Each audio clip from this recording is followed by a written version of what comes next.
माझा मोठा भाऊ भैरव हसत होता. त्याच्याकडे बघितलं आणि सांगितलं, सरपंच बोकीत काठी मारली, सरपंच हो मारला.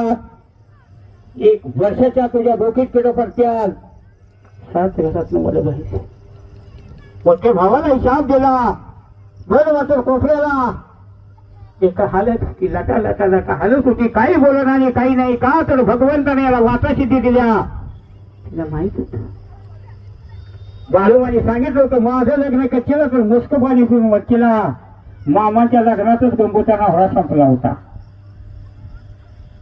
गणिकडे बघितलं आणि सांगितलं, अक्का माझ्या वतनाला सांगली नाही, तुझी 2 मुलं ह्यांचा वंश खंडन होईल. आणि भगवंताने पावन उचलला. परत आली भर पाणी धरलं. बाळू माझ्या हातून चुकी झाल्या, तुला तर भगवंताने वाचा सिद्धी दिल्या. म्हणजे 2 मुलं ज्यांचा वंश वाढू दे, काही सांगतील ते करते. माझ्या हातून चुकी झाल्या. मुलांना शासन देऊन